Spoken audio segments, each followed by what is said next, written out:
Yo, what's going on, y'all? Welcome in. Brand new episode of Snaps live here. And if you're watching at youtube.com/@volume_snaps, thank you. Hit the like button, share it, subscribe, all that stuff. 14.7. We love it.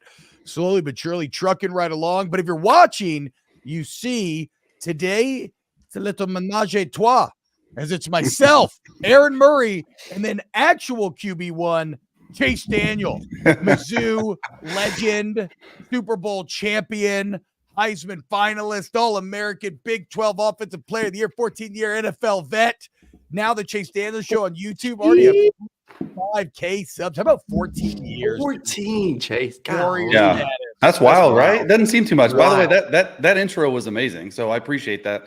And let me just start off by saying you guys are freaking killing it, okay? Like, I watch you guys every so often. Everything you guys do, the most entertaining duo out there, and Volume has done such a good job at it, so I appreciate you guys. And honestly, like you guys have been building something special over there, like almost 15,000 subs for you guys. And you guys literally just started building this thing. So it's going to go to the moon.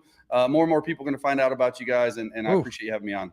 Just like the Bitcoin T-Bob before the halving, going Shut straight the fuck to the up. moon. We are not. There is no crypto talk allowed on the channel, Aaron. If you want to do your own little shitcoin alt channel, it's going to the moon right now. Snaps coin.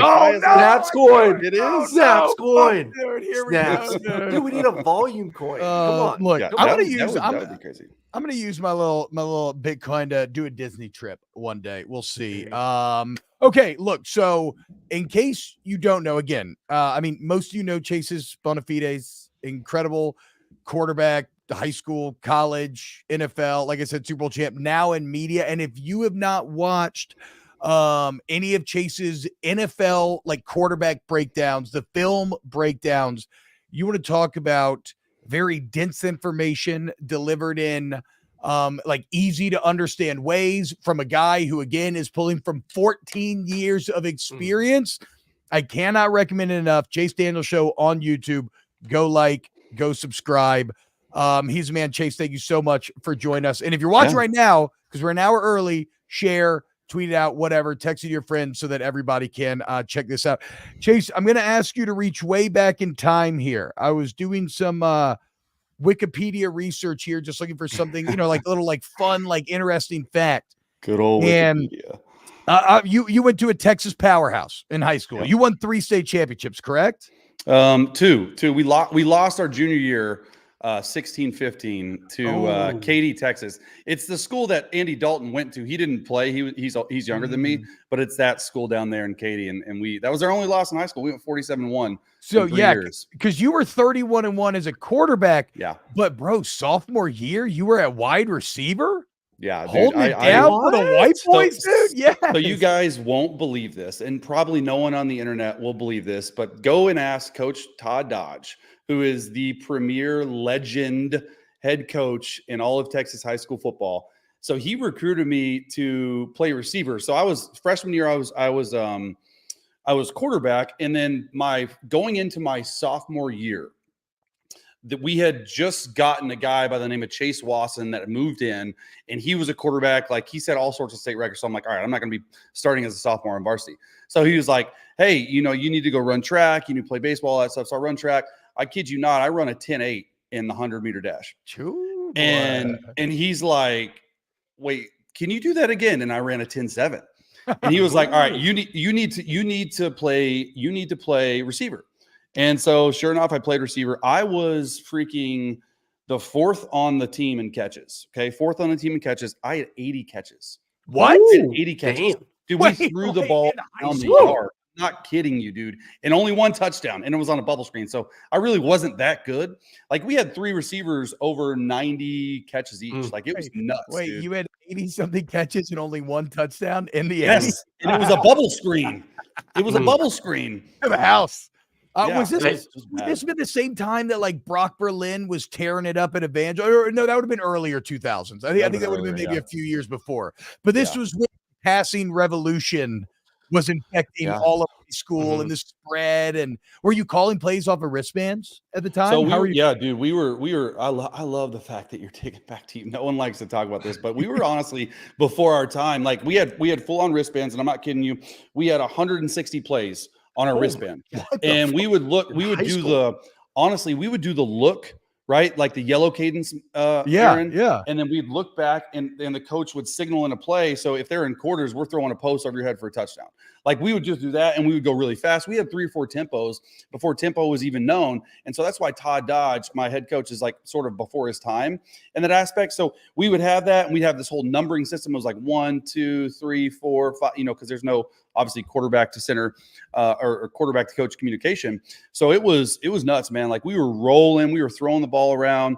I mean, and honestly, the thing, like my junior and senior year, we had a running back that by the name of Aaron Luna. I'm sure a lot of people out there understand who he is, but he was drafted 5th round by the Cardinals baseball team and was in AAA for a while, but was a baller. He ran for like 2,000 yards. I mean, I ran for 1,700 yards my junior year. Like we were putting up numbers, bro. It was impressive.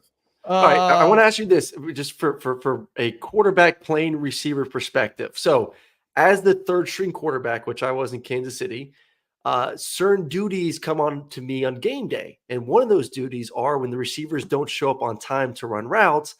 I became the receiver. Chase is like, Aaron, it's gonna fuck go up run the routes, timing. and I'm not going to say no. So I had to become a receiver. Scout team during the week, if there's injuries, I had to play receiver as well. Chase, rank or grade my receiver skills during our time because I had to play receiver for Chase because the receivers were injury. I had to go out there and play receiver. Yeah, I was pissed. Yeah, you weren't very good, honestly. But I will say you've got the medal for most improved because at first, if you remember, you didn't used to wear gloves, and I'm like, I'm not going to take any speed off my ball because you're not wearing gloves like an idiot. So like halfway through the year, you decided to go in and get some gloves, and you started catching some. You really struggled during the low throws. Like the low throws for you struggled. You were good up here. So I had to put it at your tits or above. And if I did that, you were good. But anything below your knees, it was like you didn't understand like pinkies together under your knees. I'm not going down and going. But you're an athlete. You're an athlete. So you should have been able. But I feel like you got most improved because at the start it was good. We just had you running stick routes, shallow crosses. By the end of the year, you were running go balls, post routes, corner routes. But I appreciate. I'm matched up against T-Bob. I'm matched up against our #1 defense running. That's what routes. I'm saying. This is so crazy because what the secret to Andy Reid's success is Aaron Murray running routes. Like nobody. I don't think anybody that watches the NFL would ever fathom that the 3rd string quarterback would be out there running scout team routes at wide receiver. Do you remember, Aaron, when we were in training camp? So the T-Bob, the quarterbacks for Andy, he always has them come early. So he has quarterbacks and rookies come early for training camp. Yeah. So you're there like 3 days early. Really, the two first days, really 1 full day, and then the second half day. Then he gives the starter and the backup quarterback off the second day. But then the 3rd day, he's usually like, "Oh, I'll go." But we literally had no one to play running back. There were 0 rookie running backs. So I actually got to play rookie running back an entire practice. Now mostly 7-on-7. You're like, Coach, I ran a 10-8. I mean, dude, you need somebody. I ran a 10-8. Yeah, not back then, but it was nuts. Almost pulled my hamstring a couple times, and then after that, Andy Reid was like, "All right, no more quarterbacks running routes." Oh my God! Hey, one more thing for T-Bob here, just to love up on Chase some more for this little menage a trois, as you like to properly say it. Chase is also a 9-inch boy with us. Hell yes, dude. 9-inch Kings. Let's go, boys. 9 on the dot. By the way, Joe Burrow, 9 1/4. Okay. That's all I'm saying, dude. Joe's 9 on the dot. Pat Mahomes, 9 1/4. Okay. We got a lot of good company here in the 9-inch King Club. Get out of here. Chase was nicknamed your Tiger 11-inch hands. Chase was nicknamed by Alex as Tiger Paw. Yeah. Don't have big fingers, but could grip it and rip it, baby. As long as it didn't rain, we were good. Yeah. If it rained, good luck. Couldn't grip a football, couldn't do anything. Chase taught me the importance of what it meant to prepare football properly when I got to the NFL. What that was in Kansas City and in Philly. Like sit down with the staff and say, this is what needs to be done. Wait, so Chase, tell us then, how do you prepare football? Where'd you learn mud, man? It's Mississippi mud. Same thing that the MLB does. Yeah, and I learned it from Alex Smith, and we would get these footballs in, and they send just so many footballs to the equipment rooms across the NFL, like like thousands upon thousands of footballs. Alex Smith, true story. He would go through every single football first, and right out of the basket, they were very oily and not good. Yeah. He would first look at the shape of the football. If it was a fat football, he would literally throw it away and be like, "That's a punter ball." If it was pointy on the edge, he'd be like, "All right, that's it." So maybe we'd get 60% or 70% of the footballs would be to his liking. So that would go in a bucket. And then we had this guy named Schropp. He's still there. He's still there. And he was an equipment manager for us. The best dude. Like, they have the best equipment staff in all the world. Like, anything you want or need, or like to do your dry cleaning, ball, like mud it, everything, they do it for you. And so what they would do, they would apply a thin layer of this, and I don't even know where they got it. Honestly, I don't know. I don't want to know where they got it, but it was this Mississippi type mud that had some stuff to it. And they apply a thin layer of it to the football.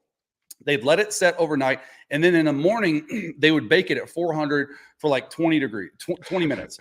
Then they would get the football out, let it sit and stand, and Schropp would go through every single football, and he would just be brushing with the bristle brush as much as he possibly could. And then when that happened, I think it was like a day or two that it would set and it would come off, and it would just like, it's like a very orange football when you first get out of the box, but it would become like dark brown, and the grip and the nubs, like all that stuff matters, especially to us 9-inch Kings. Like, all of it matters. And I think that's what the biggest thing I learned was, and I know Murray learned, was like, dude, if you have the footballs just right, like you can launch them. Well, and I mean, and the NFL ball, I mean, the spiral that you can achieve on the Duke on that slightly fatter ball is just fantastic. Look, so obviously, you know, with my LSU background, kind of Louisiana base here, there's a lot of Drew Brees fans that list the show and everything. Did Drew ever have anything like that? He honestly didn't care as much. He wanted the ball. He liked the ball a little bit fatter, so it was a little bit different of a thing. But I just know that's all I knew, like my first 4 years of my career. But when I got to Alex, I was like, these are the balls that I like. Drew never really cared. Like, he wasn't crazy about it at all. He was more crazy. Do you guys remember like watching him? He used to have this insanely massive towel.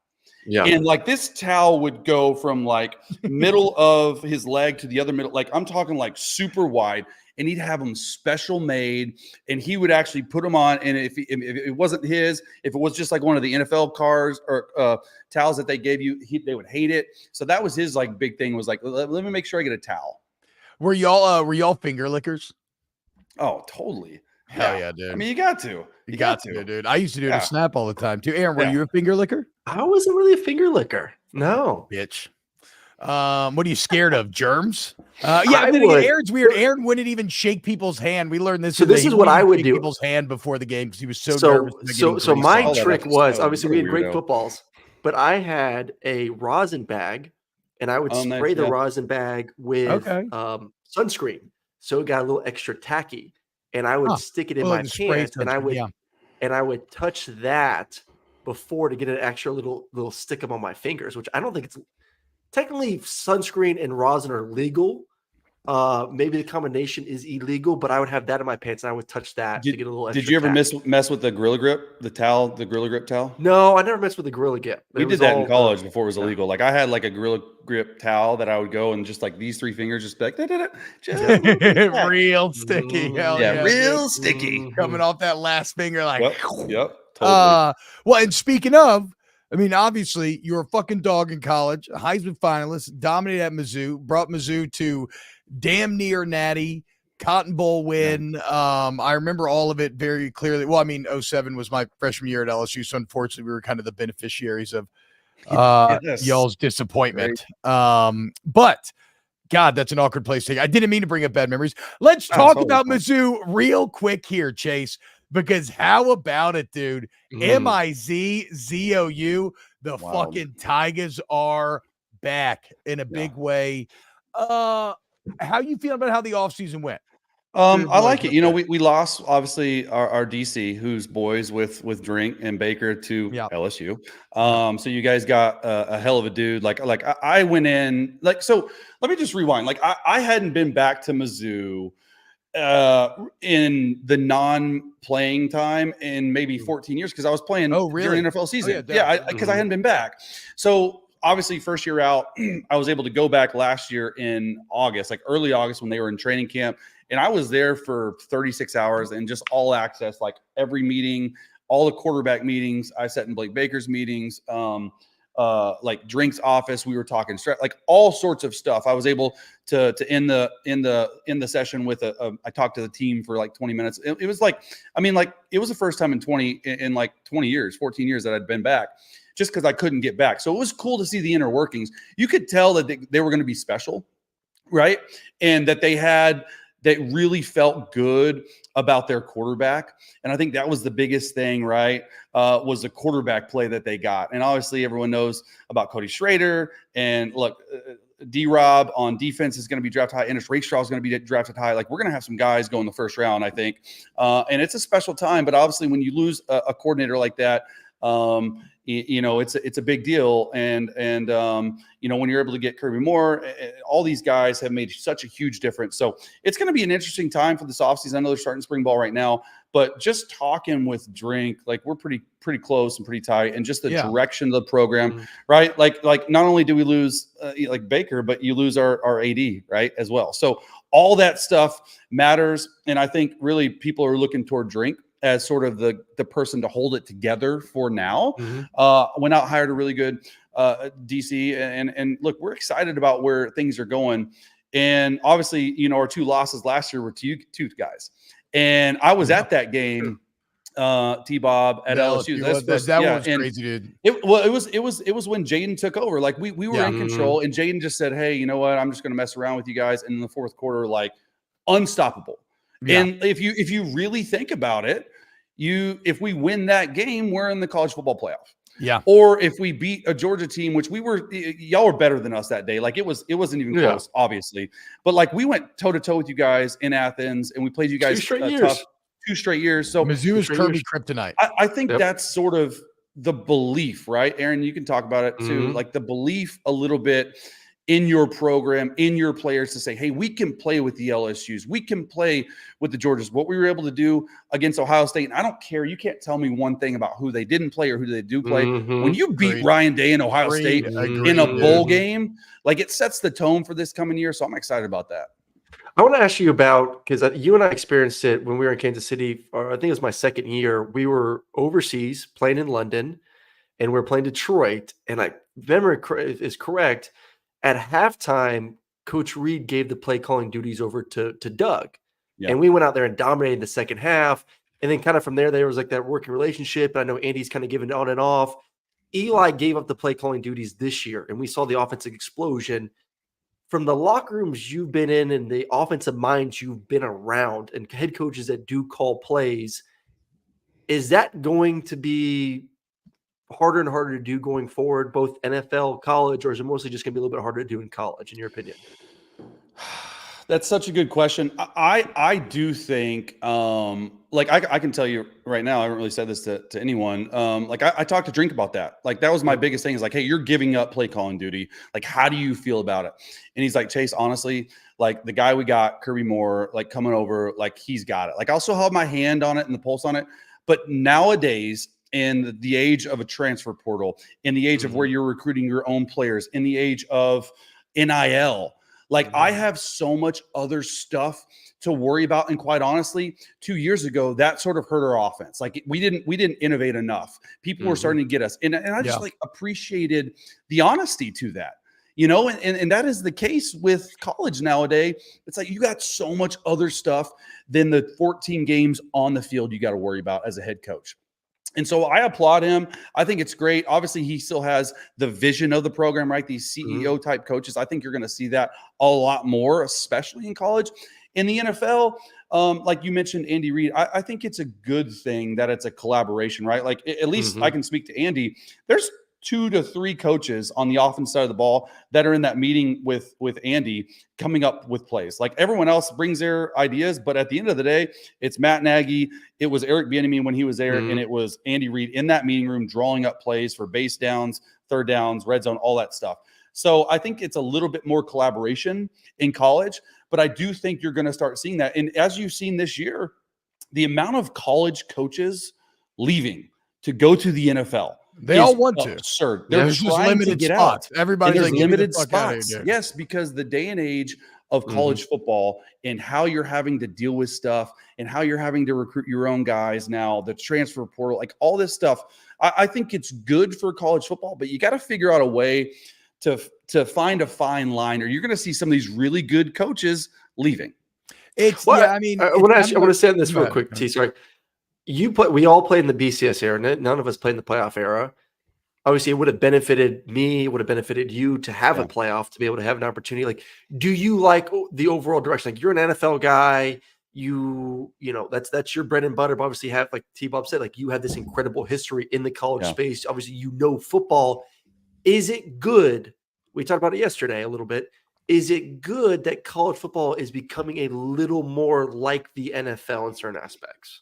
I think it is. I think you're seeing the game evolve in college, and I do think. I mean, I'm just going to reference Coach Drink in Missouri. He's like, dude, we're going to have to hire a salary cap guy.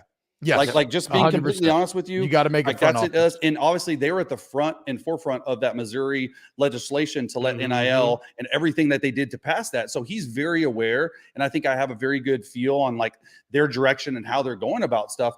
I do think that you are taking away, obviously, some of the amateur status, right? When you're able to make this money, I do think that you're going to have to figure out a way in college football, and I'm sure you guys have talked about, like everyone else, this is like a no-duh statement, to make it fair. You can't just have these 5 teams out there with these collectives that are just insanely just loaded with money and say, we'll pay $1 million per player. I don't care what you do or what you have. Like the Ole Miss.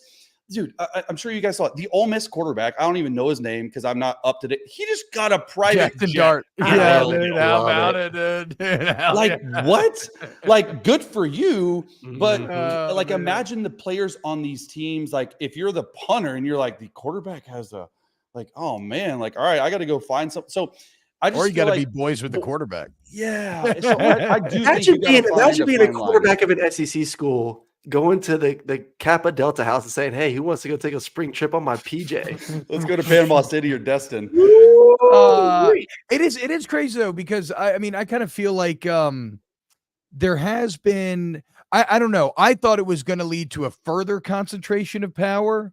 And you're right. I mean, you look at Ohio State, 13 million roster, all that, like that's kind of unattainable for majority schools, but it has democratized the sport in a way that isn't bad, because it opens the door for a Mizzou or an Ole Miss to say, hey, look, we have emotional buy-in that can now become economic buy-in, and we can fucking do it, dude. I want to get into prospects, but one more on Mizzou real quick here. Brady Cook, because when you look at returning quarterbacks in the country next year, I mean, top 5, top 3. What's your evaluation of Cook? I think he's a top 5 guy coming back this year. Honestly, like I do. Like I think so. As you guys are aware, this is your bread and butter college. But for people out there that is following me that aren't really keen on this college stuff, if you remember before the start of last year, right? Drink opened up the quarterback competition and made Brady Cook sort of fight for his right to be the starter at the University of Missouri. And I thought that was great, but it was just a play to be like, dude, just get your stuff in gear. Like you need to pick it up. And Coach Drink was like very honest with him. And we talked about it too. Like, hey, dude, you need to work on your deep ball accuracy. You need to work on being a more vocal leader, and you need to work on getting out of trouble. Don't making a bad play worse. Like, don't make a bad play worse. And I think if you look at, he really went to the lab and really worked hard on those 3 things. And you rewatch his film, obviously he has really good skill players. Luther Burden, in my opinion, is the best in the country. Like, I don't care what you say. Like, he, with the ball in his hand, Luther Burden can make plays happen. And I think you're starting to see that. So it'll be interesting to see how he goes about this year when teams have more film on him. And I do think that it was sort of a thing to where, hey, Brady really stepped, maybe not out of his comfort zone, but became a more vocal leader, got a lot more interested in winning in confidence and everything like that. And I think that was the biggest thing, because when I went there and I sat in these meetings with the other quarterbacks, like we have like 7 quarterbacks, which is like, I'm like, how many quarterbacks do you need on a roster? But when I sat in and Kirby Moore runs those meetings, and you could tell within 10 minutes of sitting in a meeting that Brady Cook was the guy. Mentally, emotionally, even physically out on the field. In my opinion, I was very impressed with him on the board mentally. I'm like, how is he going to do that in practice? But you could just tell, right, Aaron, like you've been in those meetings, like, all right, this guy gets it. Like, what are your reads? Where are you going? And they'd ask other quarterbacks and they'd get it, but it'd take a long time to answer. And he was just so on point. And I'm excited to see what he has. Like, I do think like the arm strength needs to improve to play at the next level, but I do think he's got a shot. Like I really do. And it'll be interesting to see how this year goes with him. All right, let's get the prospects a little bit. So Chase on his channel did a little breakdown of Caleb 5 days ago, and I know that's going to be the big one. Everyone's talking about Caleb Williams heading into the draft, and we'll get to the other guys as well. But to me, it's a clear cut. There's no doubt he's the number one quarterback in this draft. When you watch him, a couple things, like one, is he clear cut number one? Is there a big gap between him and the other ones? And then two, it's hard not to talk about Caleb and then talk about Patrick Mahomes. Talk about their games a little bit and the similarities that you see, or even differences that you've seen between the two. Well, I think when you start with Caleb, like the arm and the pocket awareness are elite. First of all, I do think he's the clear-cut number one, and we'll talk about this in a second. I don't think it's like night and day above certain others, but I do think everyone, including myself, when you break down Caleb Williams and watch him play, they do get this Patrick Mahomes feel for these broken plays, this escapability. He's got the broken play potential like Mahomes. And I'd say the biggest thing that it's almost a crutch to him because he knows if his first read's not there, he can then take off. And so I think that the thing that I want to see at the next level, can he run an NFL offense? Can he just go out there and go pure progression, get through his reads? That's probably one thing that a lot of people aren't talking about is like, he's so good at that. He's like, all right, I can look at one or two and roll. And I do think like everyone talks about arm talent at the next level. Like everyone is going to have arm strength, the arm talent, different angles, different platforms. Can you throw in a tight pocket? To me, it is insane. Like you actually really go and break down his film. Like I went down, I mean, the film that you're talking about, I broke down the Notre Dame game. It was the worst game of his career. He threw 3 interceptions, 2 were really bad, just bad spots. But then you see all these bright spots where he starts bringing them back. They end up losing, obviously. But I think that's what teams want to see out of him is like, stop playing this hero ball, right? Like don't play this hero ball mentality. And everyone talks about it. You don't need to do that at the next level. And I do think that if you look at his junior film, I think his junior film was better than his senior film. But his senior film, he had, dude, I'm telling you, that offensive line his offensive line was good junior year too, dude. That was one of USC's strengths. That's why they were 11-1 at first. Yes, really I think it took a tumble down his senior year. The offensive line play was not great. I don't think they had anyone doing separation, getting separation on the second level with the receivers. So I do think when you do get in the NFL, you're going to have those type players. So you got to be able to trust it. What about then? Okay, let's just go right after Caleb. Obviously, then preseason it was really kind of Drake May, Michael Penix Jr., Jayden Daniels comes on out of nowhere. Who do you have scored as QB2, or is it even that clear cut and dry? Maybe just talk about the relative like strengths and weaknesses of a May and a Daniels. You evaluate them. I think it's Jayden Daniels. I think in clear cut number 2. And I don't think Drake May, like, first of all, you do tiers. Like, it's Caleb Williams, Drake May, Jayden Daniels. Like, I don't really care what area you put them in. Like, the tier to me is Caleb Williams, and then Drake May and Jayden Daniels are in that second tier. And then there's a steep drop off after those 3. And I say steep, like, there might be 5 guys picked in the first round, honestly, because there's so many quarterback needy teams. But when you look at Jayden, when I started watching his film last week, I was really impressed with his arm strength. Like, the arm jumps out. I was not expecting that watching it. And I had a couple tweets yesterday and even LSU retweeted it. So I guess they're following me, but like the back shoulder type throws that Jayden does, like specifically the Florida game I watched, it was just time and time again. I'm like, this is not normal. Like, as you know, Aaron, like it's tough and it's difficult to throw a back shoulder throw and to complete a back shoulder throw in the NFL. This dude is doing it better than anyone, including Caleb Williams. Obviously, like the Florida game, he ran for 234. I'm just like, he's taken off. I'm like, so in my opinion, he's like, wow, he's a much better athlete than I think people give him credit for. Obviously, highly productive player, has started 5 years. Like all that stuff matters. And one of the big things I think he's going to have to learn at the next level, and I think really all of them are going to have to learn at the next level, is how to not take a hit. Like I think Jayden Daniels takes way too many hits. And he runs kind of high too, dude. He runs like high. hit. Yeah, he has to protect himself better and get through progressions a little bit better. I think the get through progressions better, you could say for all five, because it's just the college ball mentality. And so I really like Jayden Daniels. And then you go to Drake Maye. It's like flash here, flash there. It feels like half of their offense is him running and scrambling just up the middle. Like he does not get through progressions as well, obviously, but I think he's probably better at it.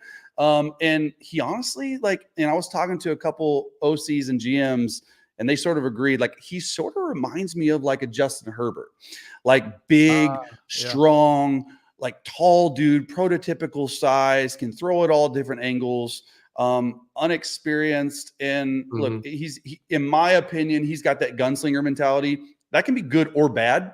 So you got to be able to protect the football. But it just, the problem, he's probably going to go in the top three. The thing about him is just the inexperience factor, right? It's just, he hasn't played a lot of games at all. He hasn't played a lot of snaps. But I do think the ceiling's really high for him. So you bring up the difficulty of going from college to the NFL. And I think it's even more difficult now with some of these offenses you do see in college. And there's two quarterbacks that, to me, one I don't think should be a top 2 round guy. And I'm hearing a lot of people saying he's a first round guy. And another one I think has first round potential talent, but hasn't played a lot of football, or hasn't been asked to do a lot of playing. And the first one's Bo Nix in that offense he ran at Oregon. And the second one is J.G. McCarthy. How hard is it to judge those two guys? One that runs a spread offense with a lot of bubble screens, and the one at Michigan who at times only had to throw the ball 10 times per game. Like, how can you project those guys in the first round with that offense and that lack of, I would say, production based on the offense that he was in? Yeah, I mean, I'll start with like Bo Nix. Like 30% of his completions were at or behind the line of scrimmage in 2023. Like 30%. That is a very high number. That's from NFL research. I had them look at that. I'm like, it seems to me like a lot of these throws and they were like, sure is, you're onto something. But honestly, like I like Bo better than I like JJ. Like I think that with Bo, you see a player that was at Auburn, a completely different player than he's at Oregon. I do think the scheme and the personnel around him made him better, but I think he's matured a lot as a player. Obviously, 5-year starter, played a lot of games, and obviously like the leadership skills, right? Like the intangibles for Bo Nix from people that I've talked to are really there. And it just looks like it's easy for him to throw the ball and move around well. And then you're asking about, well, how do these project in the first round? Dude, if you follow the NFL at all, like we sort of have a quarterback problem. Oh yeah. So like I would say the bottom 10 to 11 guys in this league, you're just like, oh, they're pretty interchangeable.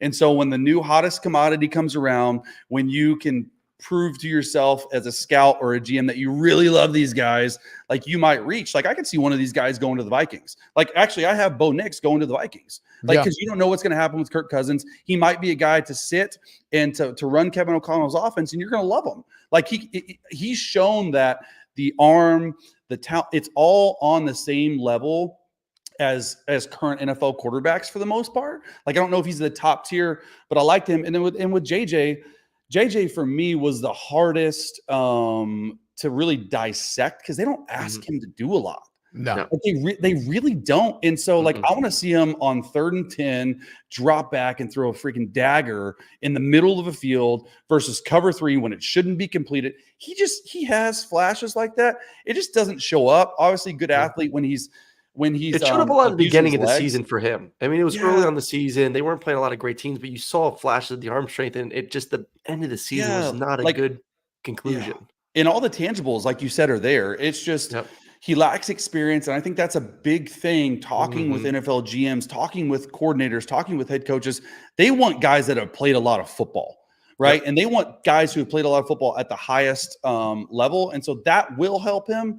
Like honestly, I wouldn't be surprised if all 5 go in the first round. It's just a crazy draft, especially guys. We're not talking enough about next year's prospects led by Quinn Ewers, which is South Lake Carroll guy. That's the guy, in my opinion. Yeah. And it's just a much lower class in terms of ability next year. So GMs understand that and might reach on a guy this year. But I want to ask you that, because this kind of goes into that discussion. I know a lot of people have kind of already put the narrative out there that this class is going to be one of the greatest quarterback classes of all time. There's all this talent. And I do sit back and look at it and say, like, I love Caleb. I like Jayden. You talked about Drake has a lot of questions. These other 2 have a lot of questions. Like, is it as good as what we maybe made it out to be months ago? Or is it mostly for the fact of we did make this narrative and the quarterback's the quarterback is a much needed spot in the NFL, that's all kind of a perfect storm for this year's class? Yeah, that's a great question. I think it's a perfect storm, but I do think that from top to bottom, including some more guys in here, it is the deepest, like draft-wise, talent-wise, a skill position-wise, that it's been in quite some time. And I think understanding that, along with next year's class not being great, along with a quarterback problem in the NFL that we have in the lower 10 guys, that all adds together, right? So I do think it's sort of a perfect storm. But honestly, like, I have been focused so much on NFL until maybe a week and a half ago, 2 weeks ago. Yeah. And I started watching these guys. I'm like, okay, like, I had heard the narratives out there, but I really hadn't like watched the all 22. I'd watched some film, and when I watch these guys, I'm pretty impressed with it.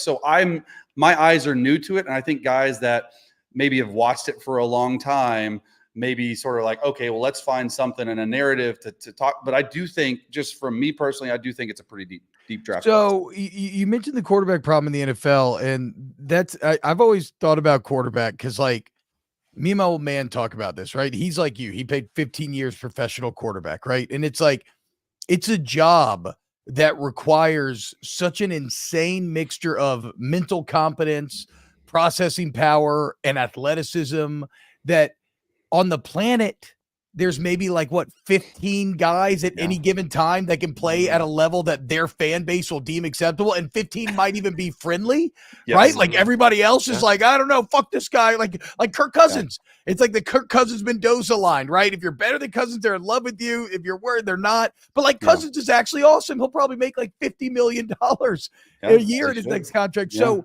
is it even feasible to have, like, to solve the quarterback problem, or is it just inherent to the position because it requires such an insane combination of skills? It's just inherent to the position. I mean, you take, like, first of all, okay, I'm just going to go and say, like, I think I know what I'm looking at because I've played 14 years and I've played at the high level and I've seen a lot of stuff.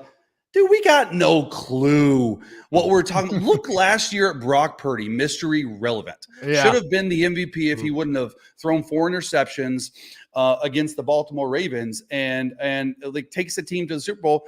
No one in their right mind was picking him at all. He's lucky he got drafted. He went to Iowa State in the middle of nowhere. No one talked about him. So, like, the Tom Brady's of the world, you can get good players. It's all about fit in coaching. So we think these guys are going to have it. And I would say you're 15. I would go 7, dude, maybe 6. Fan bases are like, we got our guy. And GMs are like, we got our guy. It's just so difficult to play the position.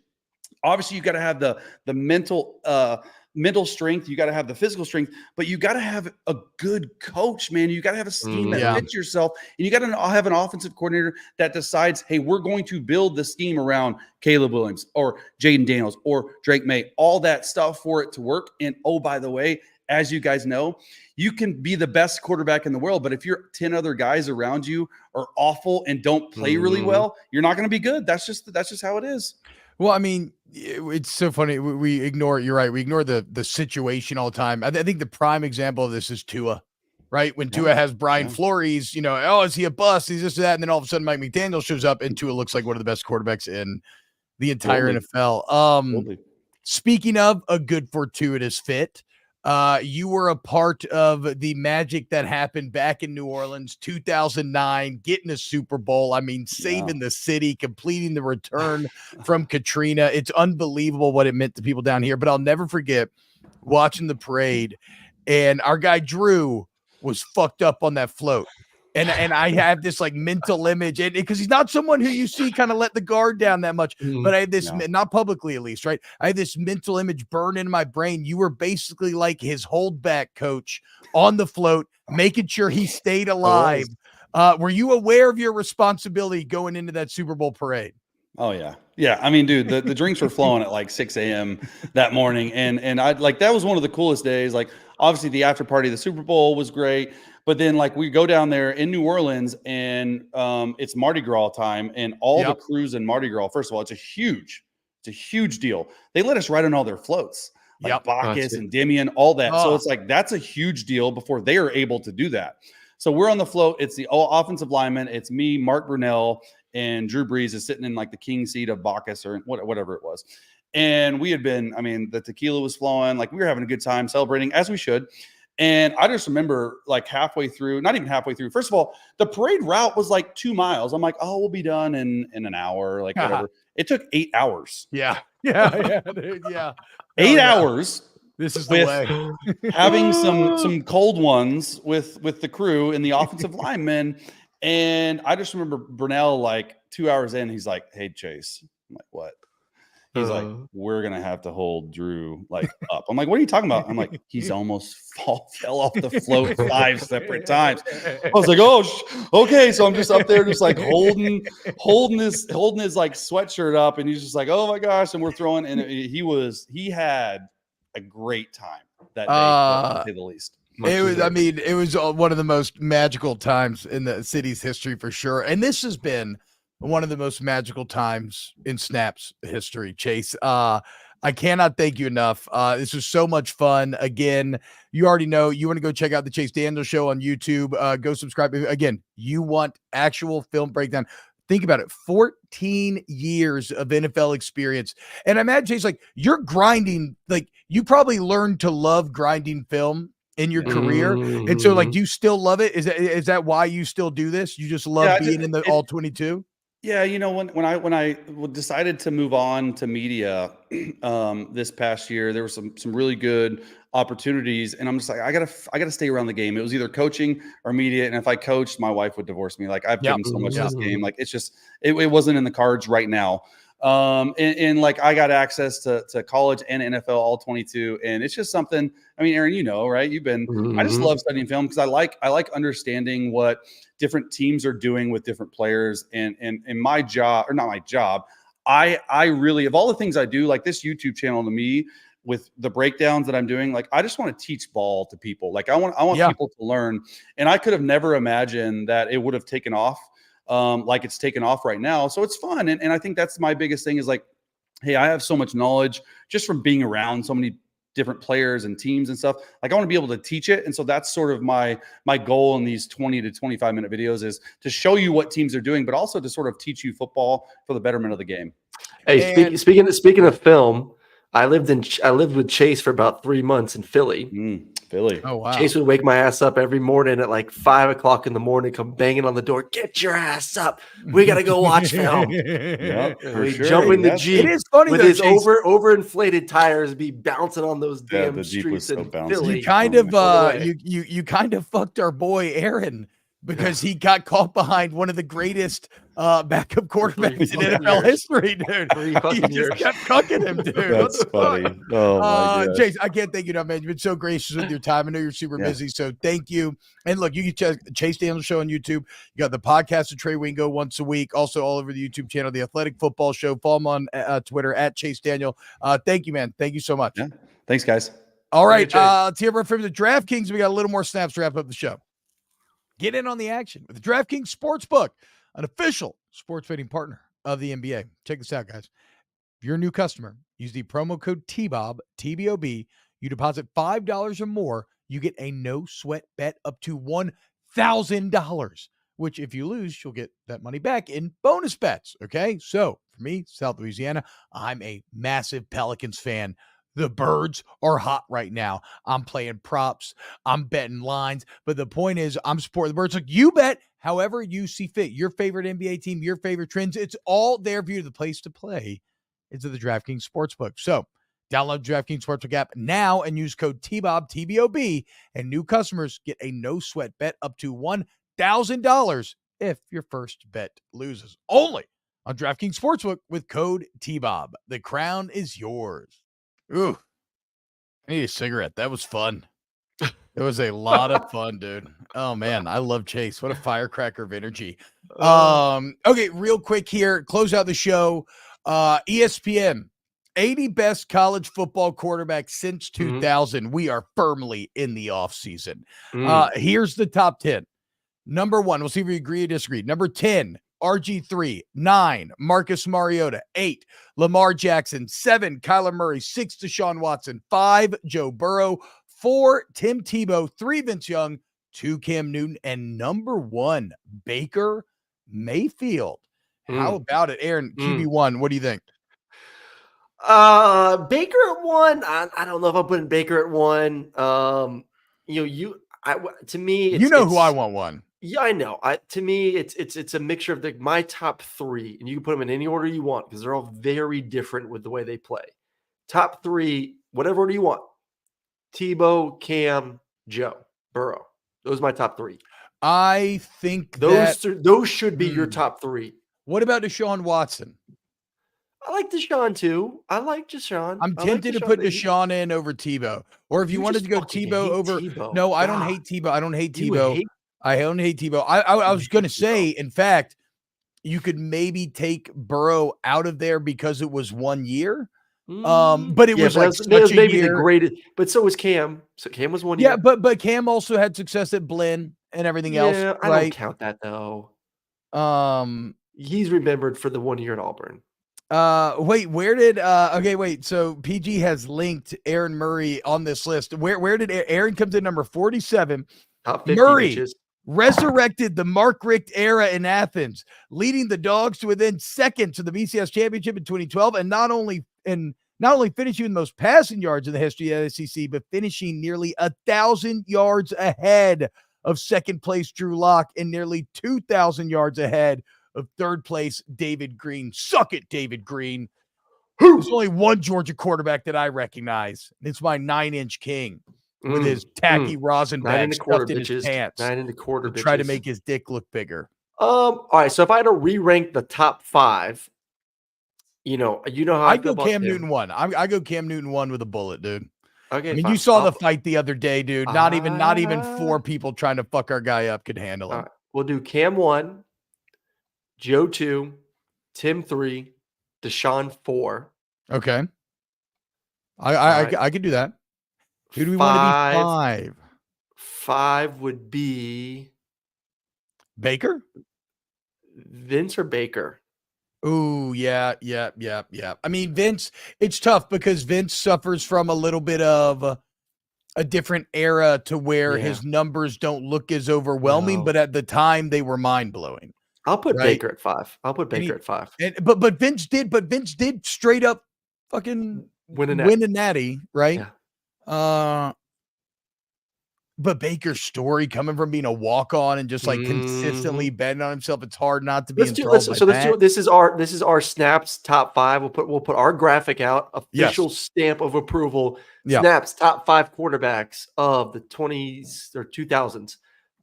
We got Cam 1. We have Joe Burrow 2. Tim Tebow 3. Deshaun 4. Baker 5. That's our top 5. Okay. I agree. I'm down with it. How about so you were right in between. You were ahead of Byron Leftwich, Aaron, and you were right behind Colt Brennan. Rest in peace to Colt. Hawaii legend. I like that list. I think it's a pretty good top 5 that we just put together there. Look, massive thank you. I know we came on a bit early today. So massive thank you. Dave's here, says Vince Young is the best QB I've seen in college. Are we sure we want Baker over Vince at 5? Yes. Okay.